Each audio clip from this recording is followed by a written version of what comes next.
요즘은 연말이라 그런지 만나는 사람들마다 벌써 한 해가 다 지나갔네요. 참 세월이 참 빠르네요. 그러면서 하시는 말씀이 정말 50대 때는 50km로 가고 60대는 60km, 70대는 70km로 간다 그러더니 정말 세월이 너무 금세 가는 것 같아요. 이런 말씀들을 참 많이 하시더라고요. 세월이 유수와 같다라고 하는 그런 말처럼 물이 또 천천히 굽이 흐르다가 어느 지점에서는 빠르게 흐르다가 나중에는 떨어지는 그 폭포수처럼 급격하게 떨어지는 그런 물의 모습들을 보게 됩니다. 그러나 우리는 빠른 세월만 한탄하고 있는 것이 아니라 지난 1년 동안 하나님께서 베풀어 주신 은혜가 얼마나 감사한지 이 모양 저 모양으로 축복해 주시고 지켜주시고 인도해 주셨음을 감사해야 할 것입니다. 물론 여러분 가운데서는 2018년도 이 한 해가 정말 힘들고 어려워서 제발 좀 빨리 좀 지나갔으면 좋겠다 이렇게 말씀은 하시는 분들도 있을 겁니다. 그러나 뭐 세월만 지나간다라고 해서 그 모든 것이 빨리 해결되는 것은 아니죠. 아마도 당장 그 힘들었던 일을 빨리 잊고 싶다라는 그런 마음이 있을 것입니다. 한 해가 가고 또 새해가 온다라고 하는 것은 그래도 우리에게 또 다른 희망을 줍니다. 기독교의 세계관이나 시간관은 윤회가 아닙니다. 윤회라고 하는 것은 다시 돌고 도는 거잖아요. 우리 기독교의 시간관은 한번 지나간 과거는 없는 겁니다. 과거의 것은 다시 돌아오지 않습니다. 과거의 것을 교훈 삼아서 생각해 볼 수는 있지만은 그것에 대해서 또 뭐 좋다, 나빴다 라고 하는 그런 말은 할 수 있지만 그것을 다시 돌릴 수는 없는 거죠. 또 그것이 다시 돌아오지도 않습니다. 그렇기 때문에 우리 그리스도인들은 때로 우리가 실수하고 실패했어도 다 잊어버리고 다 그 속에서도 다 하나님의 뜻이 있었을 것이다 이렇게 생각을 하고 다시 또 최선을 다하는 것이 바로 우리 그리스도인들의 삶입니다. 그러므로 젊은 시절 또는 과거 잘못 살았다라고 해서 후회하며 돌릴 수 없는 것이 우리 인생이라고 하면 우리는 매일매일 한순간순간 이 순간이 나에게 있어서는 최후이고 전부이다. 그렇기 때문에 나에게 주어진 일에 감사하고 최선을 다할 때 거기에 하나님의 축복이 깃드는 줄로 믿습니다. 여러분 연초에 나름대로 기도의 제목이나 2018년도 한 해에는 정말 잘해야지라고 그렇게 결심을 했던 것들이 있을 겁니다. 특별히 우리 신앙인들이 결심하는 것 중에 4가지 질문, 우리 신앙인들이 어떤 결심을 하나님 앞에 하는가. 그 첫 번째가 보니까 나는 과연 지난 한 해 동안 하나님 앞에서 순종을 했는가. 순종을 한다라고 했는데 하나님의 말씀 앞에 순종하겠나라고 그렇게 결심을 했는데도 불구하고 과연 내가 한 해를 뒤돌아보면서 그렇게 살았는가라고 하는 거죠. 오늘 그 본문을 한번 보시면은 4절에 있는 말씀을 함께 화면으로 보겠습니다. 여호와께서 그에게 이르시되 이는 내가 아브라함과 이삭과 야곱에게 맹세하여 그의 후손에게 주리라 한 땅이라.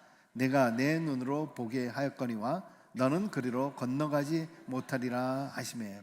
여러분 이 말씀은 아시다시피 모세가 80세에 이스라엘 지도자로 부르심을 받고 백성들을 가나안 땅으로 들어가기 위해서 출애굽하면서 40년 동안 얼마나 많은 고생을 했습니까? 광야 생활 가운데서.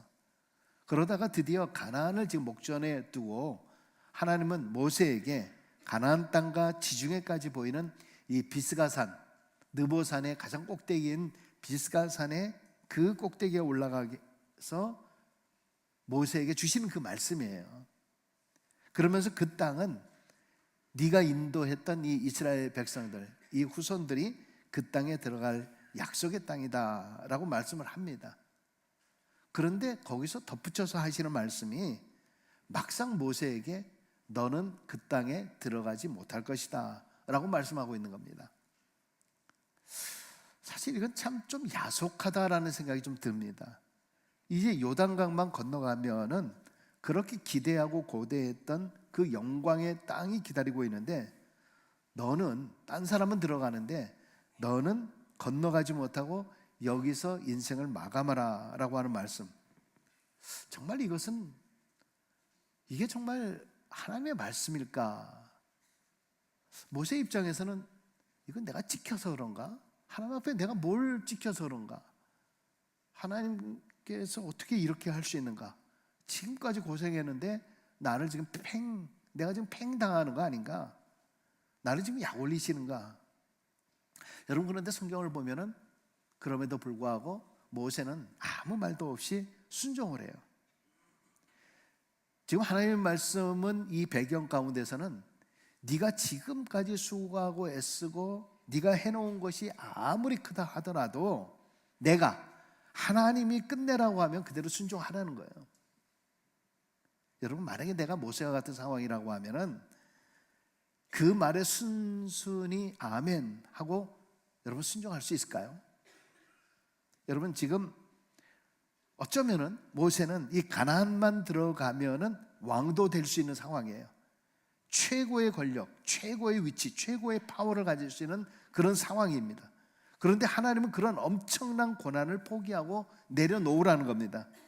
여러분, 이것은 현실적으로 우리 자신에게 하나님께서 내가 이미 나서 정말 애써 모으고 모았던 이 돈이 있는데 이거를 몽땅 다 100% 하나님께 바치라는 거예요.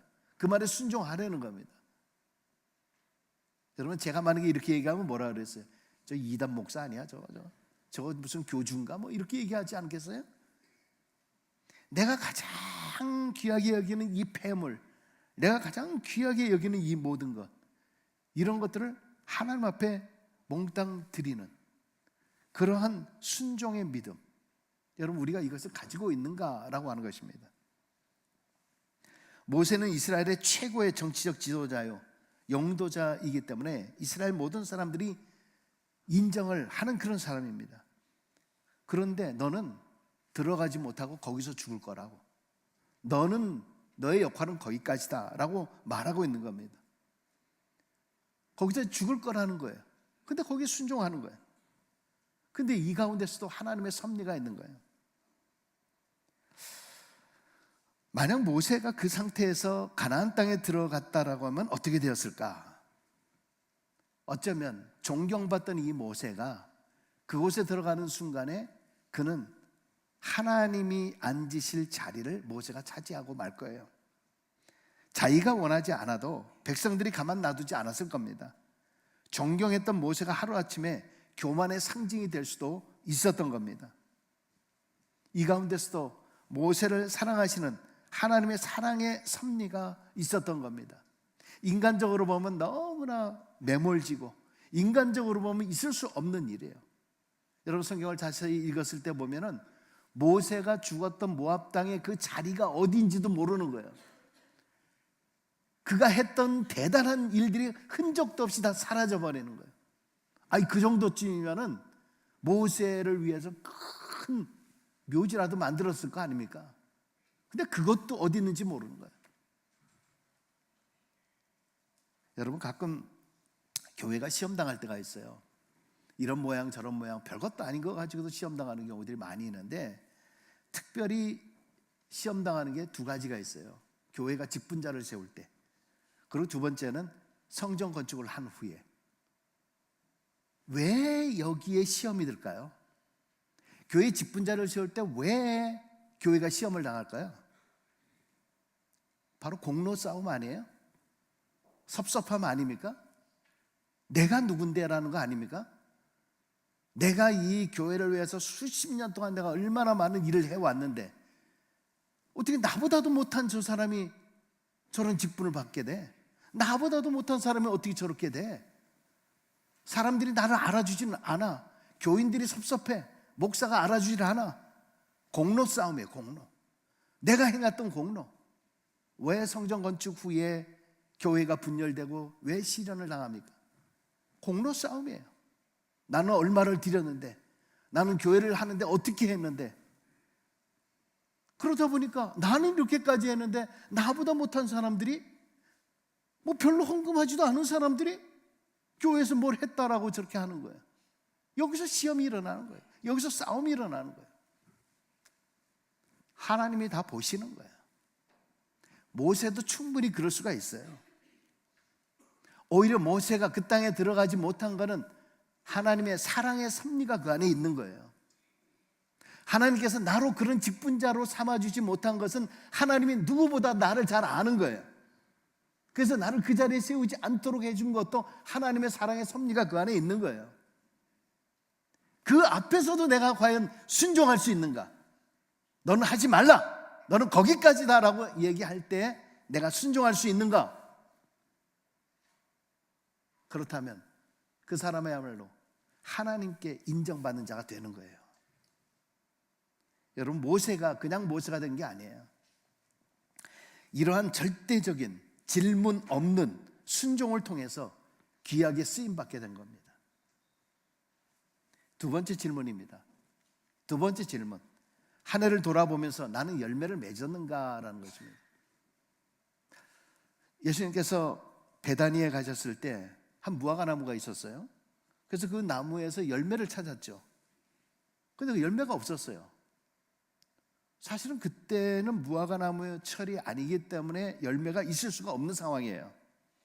그럼에도 불구하고 그 열매가 없자 예수님이 무화과 나무를 저주하시니까 그 나무가 마르게 됐어요. 성경을 읽다 보면 참 이해가 되지 않는 것들이 얼마나 많이 있는지 몰라요. 여러분, 가끔 주님께서는 우리에게도 열매의 철이 아닌데도 불구하고 열매를 찾을 때가 있어요. 그렇다면 이 한 해를 마무리하는 이 시간에 바로 우리에게도 열매를 찾고 계신 거 아닌가라고 하는 겁니다. 이 겨울철에 어떤 열매를 찾고 계실까요? 우리는 지금 어떤 열매를 맺고 있습니까? 지금 열매 없이 땅만 버리고 있는 무화과 나무는 아닌가? 씨는 벌써 오래전에 심어졌는데도 불구하고 수십 년이 되었는데도 불구하고 겉으로는 잎만 무성한 거예요. 근데 전혀 열매를 맺고 있지 못하는 거예요. 혹 아직은 철이 안 되어서 열매를 맺지 못했다라고, 아직은 때가 아니라서 나는 그러지 못한다라고 이렇게 핑계만 대고 있는 것은 아닌가라고 하는 거죠. 2018년도 한 해 동안에 나는 평신도로서, 교사로서, 찬양대원으로서, 집사로서, 권사로, 장로로서 맡은 직분을 충실하여 열매들을 잘 맺으셨습니까? 기도의 열매, 봉사의 열매, 전도의 열매, 나를 바라볼 때 나는 도대체 어떤 열매를 맺고 있는가? 어떤 열매를 맺었는가? 혹시 나에게 지금 열매가 없는 이유가 무엇인가? 어쩌면 병충해 때문일지도 모르죠. 그러면 그 병충해, 나로 하여금 열매를 맺게 하는 그 병충해를 방지하는 일에 최선을 다했습니까? 성수주일에 최선을 다하셨습니까? 예배하는 일에 최우선을 다하셨습니까? 신자의 의무를 정말 다 하셨습니까? 불평, 불만의 열매만 가득 차 있지는 않습니까? 시기와 질투의 열매만 가득 차 있는 거 아닙니까? 돌이켜보면서 저주받는 무화과 나무가 되지 마시고 새해에는 주님이 필요할 때 언제든지 사용할 수 있는 준비된 사명자들의 열매가 되시길 주의 이름으로 축원합니다. 세 번째 질문입니다. 한 해를 돌아보면서 나는 하나님의 뜻대로 살았는가라고 하는 것입니다. 원래 에덴 동산은요, 하나님의 뜻대로 사는 곳이었어요. 그런데 하와가 어느 날 하나님의 말씀보다는 뱀의 말에 더 귀를 기울이기 시작했습니다. 그 결과 하나님의 말씀보다는 사단의 말을 더 잘 듣게 되었어요. 이 일로 인해서 결국 어떻게 됐습니까? 에덴 동산에서 쫓겨났어요. 베드로와 요한이 예수를 전파할 때에 관원들이 붙잡아서 예수를 전하지 못하도록 했습니다. 그때 베드로와 요한이 말하죠. 하나님 앞에서 너희 말 듣는 것이 하나님 말씀 듣는 것보다 옳은가 판단하라. 여러분, 지난 1년을 돌이켜보면서 과연 내가 하나님의 말씀에 더 귀를 기울였는지, 사람의 말에 더 귀를 기울였는지 돌이켜보기를 바랍니다. 하나님의 말씀 따라 살 때의 나의 삶과 사람의 말을 듣고 따랐을 때의 나의 영적 상태의 변화가 어땠는가라는 것입니다. 사실 살다 보면은 하나님의 말씀보다는 가까이에 있는 사람의 말을 듣기가 더 쉬워요. 또 언제나 호기심을 유발하게 만듭니다. 특별히 우리 한국 사람들의 속담 중에서 별로 그렇게 좋지 않은 속담들이 많이 있어요. 뭐 사촌이 땅을 사면 배가 아프다, 뭐 이런 말부터 해서 또 이런 말이 있어요. 아니 땐 굴뚝에 연기 나랴. 참 이 말과 이런 속담을 통해서 한국 사람들의 기질이나 그 속성을 우리가 들춰볼 수 있다라고 하는 것입니다. 무슨 말입니까? 아니 땐 굴뚝에 연기 나랴라고 하는 것이 암암리에 내 안에 잠겨져 있다 보니까 어떤 사실에 대해서 너무 쉽게, 가짜 뉴스에 대해서 쉽게 넘어가는 거예요. 그래서 무슨 카더라라고 하는 그런 통신에 넘어가는 거죠. 야, 그게 뭐라고 카더라.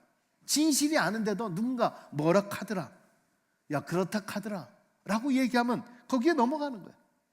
여러분, 거짓말도요, 자꾸 듣다 보면 그것이 사실인 것처럼 생각이 돼요. 그래서 자꾸 자기 안에서 에이 말도 안 돼, 야 그게 어떻게 말이 되냐 이러는 순간에 아니야, 그래도 뭔가를 뗐으니까 연기 나는 거 아니겠어? 이런 마음이, 의심의 마음이 사람들 안에 들어가는 거예요.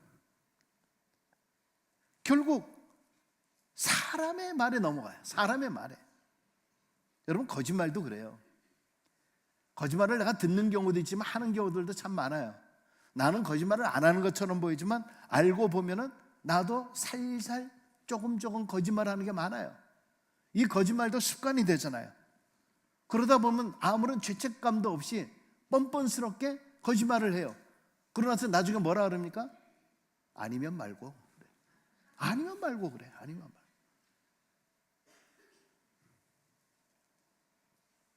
여러분, 우리 신앙인은 사람의 말이 아니라 하나님의 말씀대로 살아가는 사람들입니다.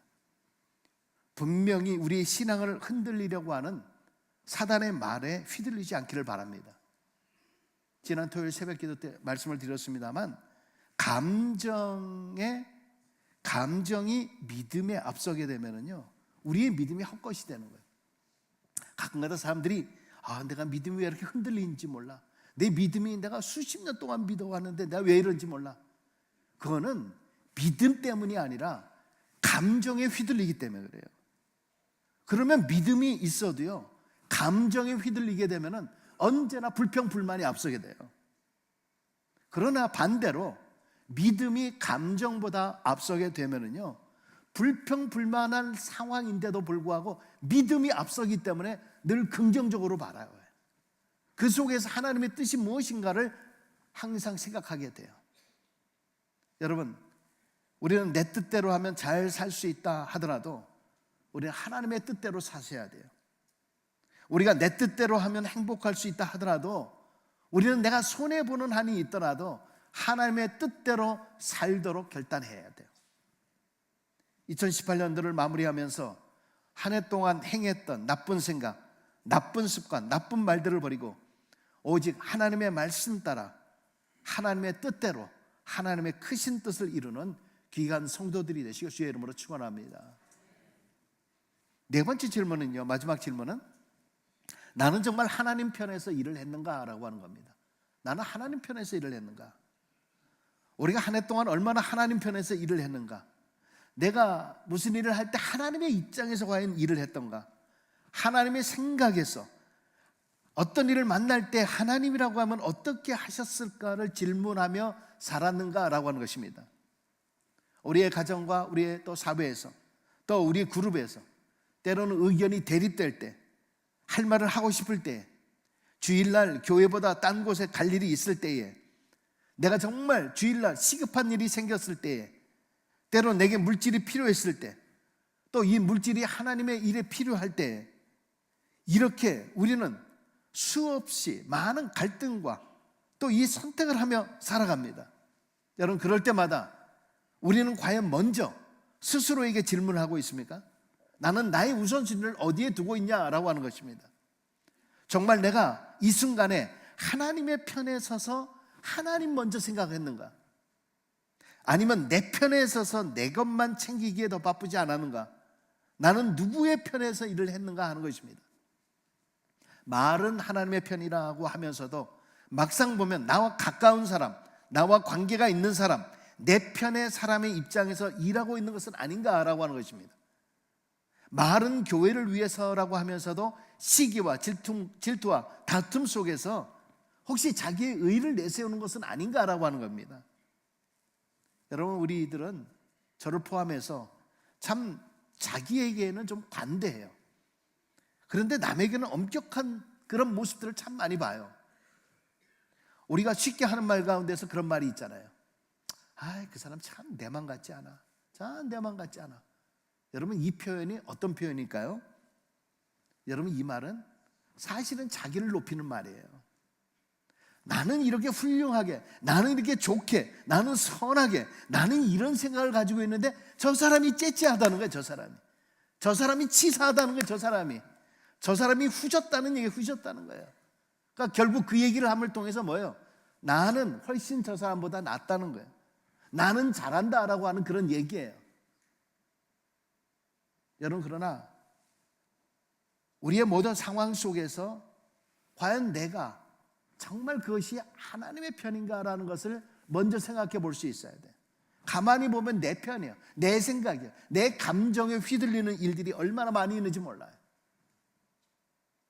우리는 어떤 상황에서든지 우리 일이나 시간이나 물질이나 받은 달란트는 하나님의 편에서 먼저 생각하고 일하는 그런 성도들이 되시길 주의 이름으로 축원합니다. 여러분, 이 네 가지 질문을 나에게 던져보면서 새해를 맞이하는 문턱에서 이제 아름답게 유종의 미를 거두고 새롭게 출발을 다짐해야 할 때입니다. 이 시간은 우리가 어떻게 해야 될 것인가? 마지막 마무리를 잘할 수 있기를 바랍니다. 마무리를 잘하세요. 우리는 그런 말을 잘합니다. 사람은 시작도 중요하지만 끝이 더 중요하다. 만날 때보다 헤어질 때가 더 중요하다. 태어날 때보다 죽을 때가 더 중요하다. 무슨 말입니까? 시작보다는 끝이 아름다워야 한다는 그런 말입니다. 인생도 전반전보다는 후반전이 더 중요한 거죠. 마라톤을 뛰는 선수가 처음에 선두로 뛰는 것보다는 42km 마지막 지점에서 선두로 뛰는 것이 중요한 거죠. 처음에 아무리 잘 뛰었다 해도 마지막 지점에서 기권을 한다든가 포기를 하면 아무 소용이 없는 겁니다. 끝이 중요한 겁니다. 여러분, 신앙생활 지금까지 잘 해오셨다 하더라도 예전에 말씀드린 대로 성적 자랑하지 마세요. 우리 신앙은 성적순이 아니에요. 그 성적으로 천국 가는 거 아닙니다. 초등학교 때, 중학교 때, 고등학교 때 아무리 성적이 좋았어도 그것 가지고 세상에 살아가는 것이 아니잖아요. 우리는 항상 마지막에 제대로 된 신앙의 실력이 있어야 돼요. 위기 가운데 신앙의 실력을 보여줄 수 있어야 돼요. 오히려 힘들고 억울한 일 앞에서 내 신앙의 실력을 보여줄 수 있어야 돼요. 그러나 허접한 사람들은 오히려 그때 신앙의 성적 자랑만 해요. 그 순간에 내 성적이 어떤데, 내가 어떤데 라는 그런 자랑만 해요. 허접한 신앙인이 되는 거예요. 여러분, 신앙의 아름다운 실력으로 마무리를 잘해서 우리 모두가 기쁨으로 하나님 나라를 우리 갈 수 있는 우리 모두가 되시기를 바랍니다. 그리고 감사로 매듭짓고 감사로 시작할 수 있기를 바랍니다. 오늘 본문에 보면은 모세가 120세로 인생을 매듭짓는 장면이 나오죠. 앞에서 말씀드린 대로 정말 모세가 꿈에도 그리던 이 가나안 땅을 눈앞에 두고 비스가 산 저 꼭대기에 올라가서 가나안 땅과 지중해까지 봅니다. 예전에 성지순례에 갔을 때 요르단이라고 하는 지역, 지금 이 비스가 산은 요르단 지역에 있는데 요르단 지역으로 가서 그 산 꼭대기로 올라가니까 바로 눈앞에 건너편에 정말 가나안 땅이라고 보는 이스라엘 땅이라고 하는 것, 저 아래 그 사해까지, 그리고 날씨가 좋을 때는 저 지중해까지 다 보이는 그런 땅에 저는 거기에 서 있을 때 그런 느낌을 가졌어요. 자, 모세가 정말 억울했겠다. 아니 지금 눈앞에 두고 있는 이 가나안 땅인데 40년 고생을 했는데 아마 이렇게 얘기하지 않았을까? 알았어요. 제가 지금까지 순종했으니까 알았어요. 제가 다 순종하겠습니다. 알았습니다. 그러나 제가 그래도 저 가나안 땅, 그래도 땅이라도 좀 밟고 그래도 죽어야 되지 않겠습니까? 그래도 거기까지만 내가 가고 그 다음에 제가 그만두겠습니다. 내가 그렇게 여러분, 항상 순종에는 조건을 붙이죠. 무조건 순종이 없어요. 내가 그거까지만 하고 순종하겠습니다. 내가 이렇게까지만 하고 순종하겠습니다. 그러나 하나님은 그걸 원하지 않으세요. 바로 거기서 순종하길 원해요. 지금 있는 자리에서 순종하길 원해요. 모세가 어떻게 했을까? 그는 절대적으로 하나님 앞에 순종하면서 저 땅을 바라보면서 지난 날을 회상했을 거예요. 지난 광야 40년 동안 낮에는 구름 기둥으로 밤에는 불 기둥으로 인도해 주셨고, 먹을 것이 없어서 굶주려 죽었을 때 하나님은 어디선가 만나로 나에게 먹여주셨고, 고기를 먹고 싶다고 하면 메추라기 떼를 주셨고, 사막을 지나면서 물이 없어서 고통을 당할 때 반석을 쳐서 생수를 만들어 주셨고, 마라의 쓴물이 변해서 단물이 되게 해주시고, 홍해바다의 위기 앞에서 다시 또 길을 내어주시고 또 살려주셨고, 지나온 세월을 이렇게 생각해 보면서 하나부터 열까지 정말 모든 것이 하나님이 도와주시지 않았다라고 하면, 인도해 주시지 않았다라고 하면 정말 내가 한 것이 아니라 이 모든 것이 하나님이 하신 것이었구나. 비록 나는 저 가나안 땅에 들어갈 수 없지만 아브라함과 이삭과 야곱에게 맹세하신 땅을 얻게 해주셨으니 하나님 정말 감사합니다. 내가 다 못했어도 나의 후손에게 주시는 그 축복에 감사합니다. 내 대에는 내가 대단히 뭔가를 이루지 못했지만은 나의 후손들에게는 더 큰 은혜와 축복을 허락해 주시니 정말 감사합니다. 저는 부모님들이 다 이북분이기 때문에, 이북분들이 고향을 떠나서 내려왔기 때문에 얼마나 이북분들이 열심히 살았습니까? 내 땅도 없고 아무것도 없는 척박한 땅에서 그들이 붙들어서 보니까, 저희 아버님은 큰 아버지가 되다 보니까 이 조카들, 사촌 조카들까지도 그냥 얼마나 그렇게 먹이려고 하는지, 얼마나 정말 지금 같으면 상관도 안 할 그 친척인데도 불구하고 그들까지도 다 챙기려고 하고 그렇게 하고, 왜? 힘들고 어려우니까 저희들이 남한 땅 내려와가지고 얼마나 힘들까. 그래서 무슨 날만 되면 그 친척들이 다 모여가지고 서로들 안부를 물어보고 서로를 격려해주고, 어려운 자리에 있으면 서로 세워주려고 하고, 정말 그랬던 것들이 기억이 납니다. 저는 우리 이민자들이 그런 모습이 아니었을까 생각을 해봅니다. 특별히 저도 이민 온 지 24년 됐지만은 이제 30년, 정말 40년 되신 분들, 외로운 이민의 삶 속에 살면서 얼마나 참 좋은 땅이라고 하지만은 이 땅에서 살기 위해서 얼마나 많이 눈물 흘리고 얼마나 많이 힘들었습니까? 아주 오래되신 분들이 하시는 말씀이 정말 지렁이 잡으러 다니던 그런 시절이 있었다는 얘기. 또 어떤 분은 그러시더라고요. 비행기만 지나가는 거 보면 눈물 줄줄 흘렸다고. 요즘에는 쪽하면 한국 가고 쪽하면 쉽잖아요. 근데 그때 당시 얘기 들어보면 눈물 흘렸다. 그리고 또 하시는 말씀이 전화를 한 통 하려고 그래도 이 전화 비용이 너무 비싸니까 그저 겨우 별일 없죠 그냥 끊어버렸던 그런 시절들. 정말 대단한 우리 이민자들이에요. 그분들이 여기서 피땀 흘려 힘쓰고 애쓴, 내 대에는 크게 이룬 업적은 없지만은 이 카나안 땅에 와서 여러분에게 더 좋은 후손들의 땅, 가나안이 아니라 가나다를 우리에게 이렇게 땅을 물려주셨으니까 이게 얼마나 감사한 일입니까? 이렇게 이 한 해를 여러분 감사로 마무리하면 여러분과 여러분의 자녀손들에게 새해엔 더 감사한 일들이 많아질 줄로 믿습니다.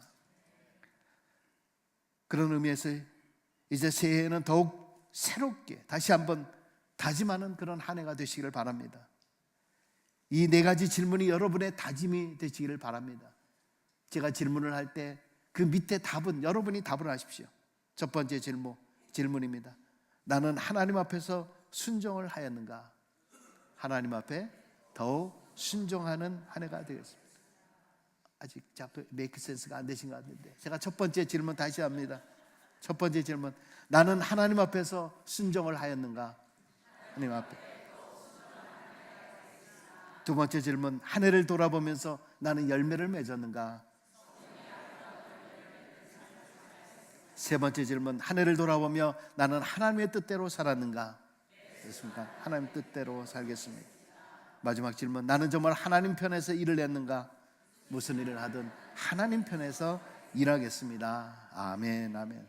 이렇게 뭔가를 결심하고 결단을 하면서 올해를 마무리하면 성령께서 도와주셔서 결심한 것을 이룰 수 있도록 믿음도 주시고 지혜도 주시고 능력도 주실 줄로 믿습니다. 여러분, 아쉬운 한 해였지만 이제 2018년도를 뒤로하고 새해를 감사로 새롭게 설계하면서 하나님의 마음에 흡족했던 모세의 축복이 여러분과 여러분의 자녀손들에게 함께 하시길 주의 이름으로 간절히 축원합니다. 기도하겠습니다.